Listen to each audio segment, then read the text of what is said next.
Hello, and welcome to Innowera's Process Runner Help series. In this video, we will show the collective run functionality, which allows users to run multiple process files in a single instance of Process Runner.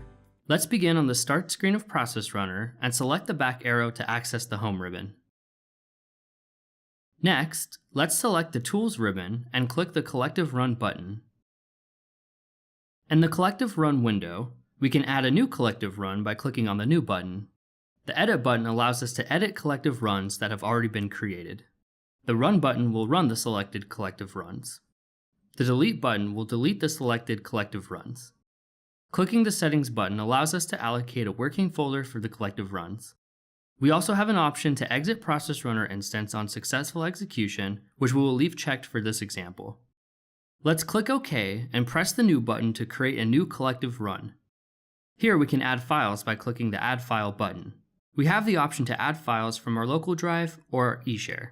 Let's add 3 files from our local drive in this example by navigating to them and selecting them.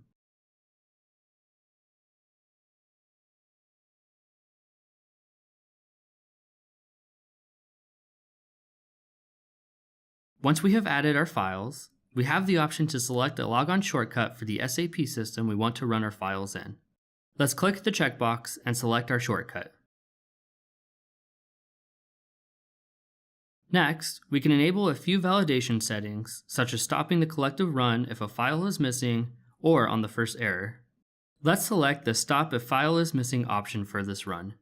Lastly, we have the option to close the last file after the collective run execution ends, which we will leave checked.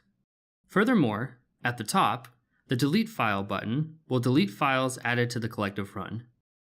The Save button will save the collective run. The Run button will run the collective run. The Up and Down buttons can be used to reallocate the order of the collective run. The Refresh button will refresh the list of files in the collective run, and the Close button will close the collective run window. Let's select the Save button and give the collective run a name of Collective Run 1 and click Save. We can run the file from here by clicking on the Run button, or we can run it from the Collective Run window.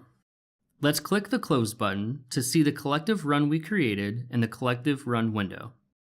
From here, let's run the file by selecting the collective run and clicking the Run button.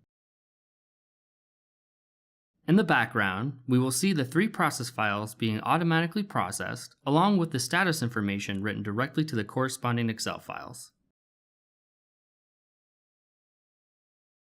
Taking another look in Process Runner, we can see the run status for all 3 files was changed to finish, and any files that contained errors are shown in red. After a collective run is configured, we can further automate the process by scheduling collective runs to execute automatically, utilizing the Schedule feature found in the Scheduler ribbon. This concludes our explanation of running multiple process files using the collective run feature of Process Runner. Want to learn more about simplifying SAP with Innowera technologies? Visit us at innowera.com. Thank you for watching.